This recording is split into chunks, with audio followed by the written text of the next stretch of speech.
Hi, boys and girls. It's Miss Jaramillo. It's time to check our DMA for today. We're so proud that you're coming and checking yourself on these word problems and these problems for your math.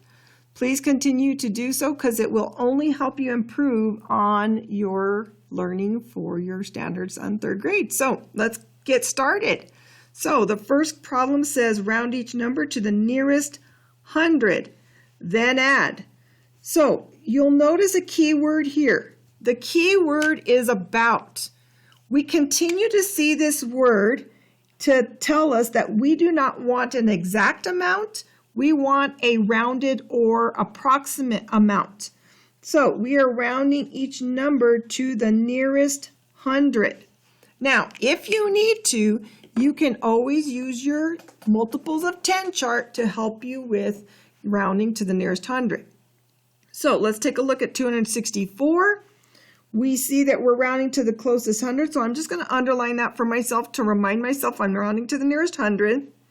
This is either going to round to 200 or the next 100, which is 300. Now, you will notice 64 has passed what middle mark between our two hundreds? If you said 50, that's right. Remember, 250 is in the middle of our 200 and our 300. So let me just demonstrate for you here that 264 is between 200 and 300. Those are the 200s it falls between. We know that 250 is going to tell us to either round down because it's less than 250, which is 249 and below, or if it's above 250 or 250, we're going to round up. Now we know 264 is larger or greater than 250. So 264 could possibly be right around here somewhere. We know that we're going to round up to 300. So this is going to round to 300. We're adding, so we're going to put a plus symbol here. We also can find the 200s that 456 falls between. We know it either falls between 400 and it falls between 500. So it's either going to round to 400 or it's going to round up to the next 100. Remember, 450 is our middle mark, and when we're between two hundreds, 50 is going to tell us whether we're going to round down to 400 or up to 500. Now, 456 is very close to our 450 mark, but it is past it. So since 456 is past 450, we know that we are going to round up again to 500. So now when I add these two rounded amounts, I will get 300 plus 500 is 800. So if I were to actually find my exact sum of these two amounts, then it should be close to 800. So please remember your keyword about is asking you to estimate.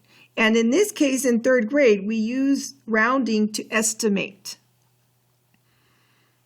So I'm going to skip our word problem for just a moment, and I'm going to come back to it in just a little bit. I want to come down here to our addition problem. We have an addend of 272. Our other addend is 301, and we want to find our total of the two parts put together. So this is part of our whole. This is part of our whole. And when we put the two parts together, we get a combined amount or a whole amount. So I'm going to real quickly do a little strategy where I'm taking some of my other addend and adding it. Since this is 301, I could take this 1 and add it here to 272. Since we're combining these, we can do this.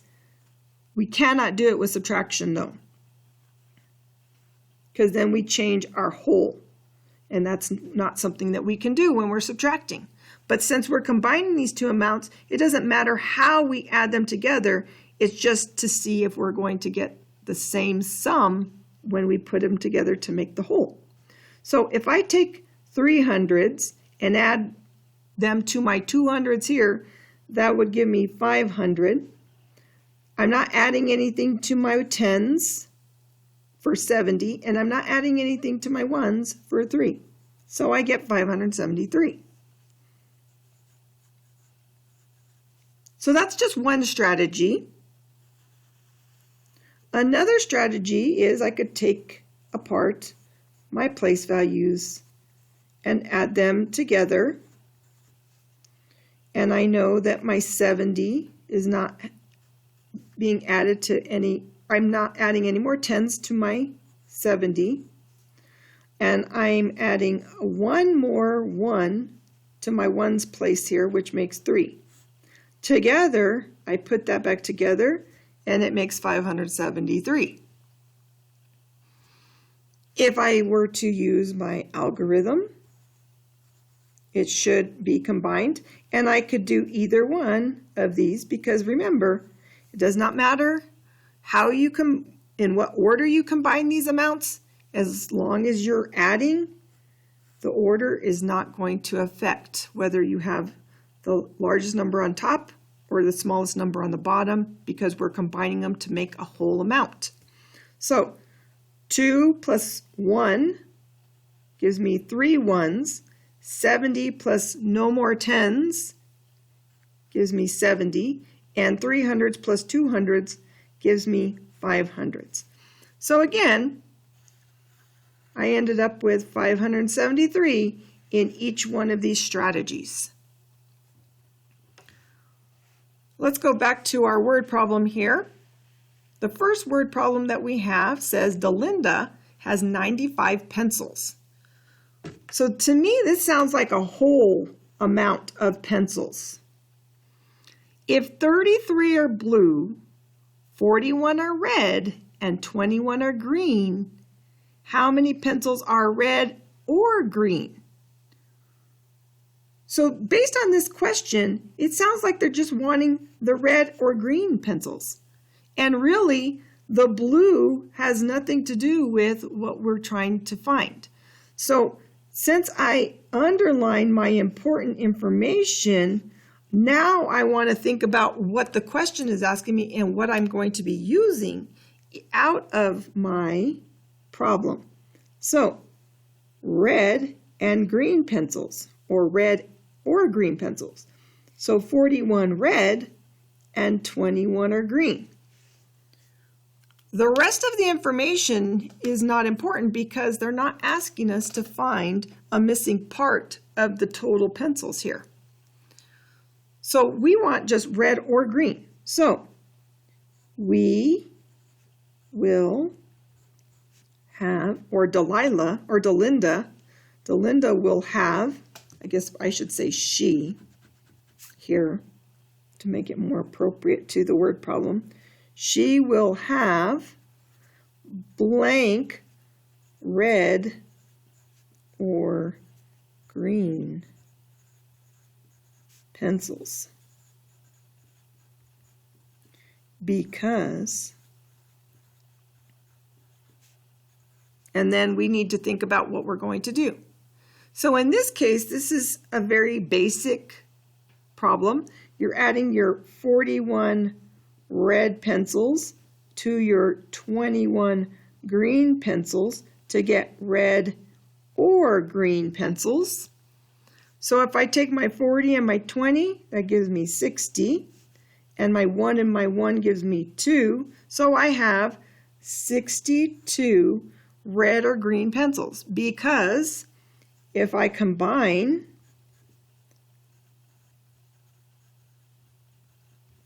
(21) red with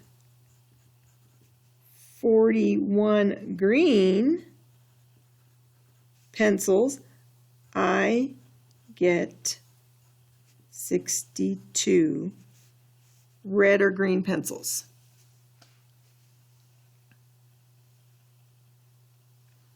Now we have another word problem. This one has a few larger numbers than what the other one did, but it says Norman has 143 fish. So that's important information to know. He has goldfish, clownfish, and angelfish. He's got 3 different types of fish. So these are the 3 different parts to the whole amount of our fish. He has 73 goldfish. He has 29 clownfish. How many angelfish does Norman have? So we are missing the number of angelfish Norman has. So that's what we want to know. So our answer statement should sound like we have part of our question included. So Norman has blank angel fish because, and now we're going to use our understanding of our information to solve for our problem. So the first piece of information that we know is how many fish Norman has. He has 143 fish. So I'm going to just use, and you can also use the back of your paper for this. There's a place for you. It says day 3 on the back of this sheet, but I'm going to use a sheet of paper for right now. I'm thinking of an aquarium. And in this aquarium, I have 3 parts of my fish. I have some clownfish, some angelfish, and I also have some goldfish. So I'm going to put the G for goldfish, I'm going to put a CL for clownfish, and I'm going to put an A for angelfish. Now, in this aquarium, and I'm just picturing this for myself, in this aquarium, I know that there are 143 total fish. So this is what we call a bar diagram. This bar diagram helps me visualize what's happening in my word problem. So, as far as I know, I have 73 goldfish, and I'm just taking that back from the information that I have underlined that's important. I'm also going to have 29 clownfish, but what I don't know is how many angelfish are in this particular aquarium. So to figure that out, I need to subtract the parts from my total to find what's left of my fish once I've subtracted those. So since I know my whole, I can subtract, these are my total fish. The first part I could subtract is my goldfish. So I can take these 73 goldfish from these 140 fish, and these are my goldfish. Now, can I subtract 3 from this 3? Sure. That leaves me with 0. This 70 minus 40, well, think of this as 140 that's left, because I subtracted this 3 from 3 here. So really, if I want to take 140 and subtract 70, I could take away 40, then 30 more, which would leave me with 70 goldfish, because 70 plus 73 gives me 143. Now, of course, if you were going to do this using your algorithm, you definitely should be able to see the same information. 30 minus 3, 3 minus 3 gave me 0. Can't subtract, but don't regroup. You already know that this is 14 tens because 100 is 10 tens. So you have 14 minus 70 is still going to give me 70. Whether you regroup or not, it's still going to be the same. So let's go ahead, and now that we know that we have 70, these are the clownfish and the angelfish left once we've subtracted the goldfish out of this total. Now we're going to take the 70 angelfish and clownfish that we have left and subtract the clownfish from, so this is clownfish and angelfish.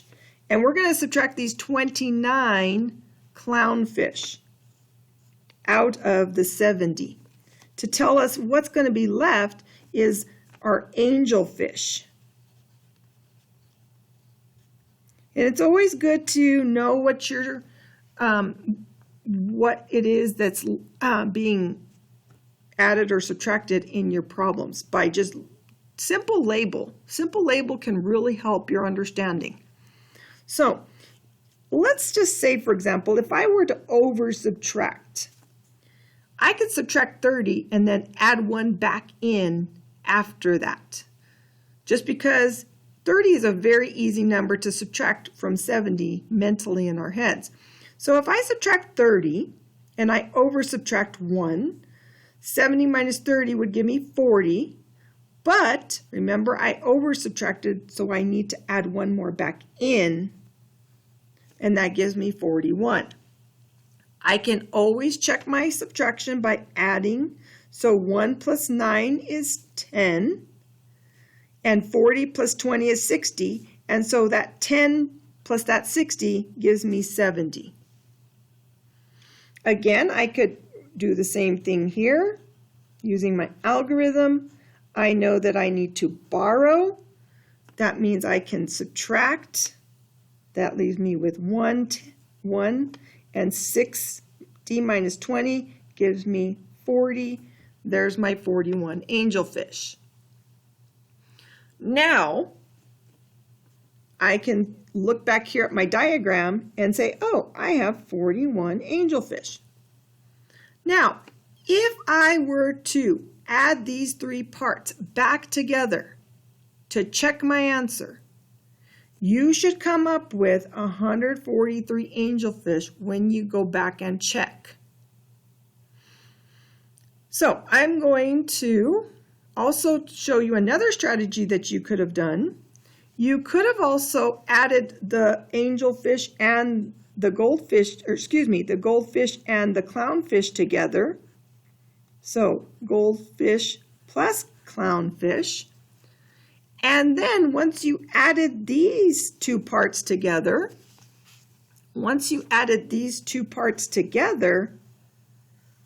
if you take these 2 parts, add them together, then subtract, it's still going to be the same thing as if you subtracted each one of these parts separately. So if I go back to adding, 9 plus 3 is 12, and 70 plus 20 is 90. This would give me 90 plus 10 is 100, and then 2 more is 102. Now, this is telling me I have 102 goldfish and clownfish. This is a 2-step word problem, which tells me I have to do more than one operation. So here I'm doing adding, and then I'm going to subtract. Here, I subtracted twice. So there were still 2 steps that I had to take. I'm still going to have to do 2 steps. So here I'm adding them first together to get my goldfish and my clownfish.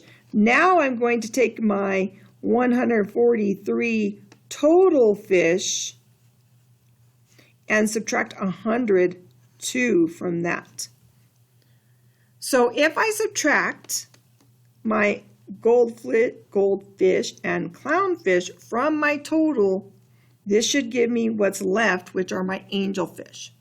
So 100 minus 100 leaves me with no hundreds,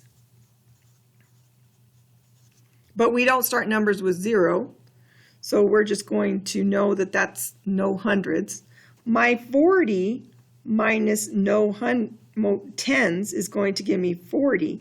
And my 3 ones minus my 2 ones is going to give me 1, which gives me my 41 angelfish. So I still get 41 as my angelfish number.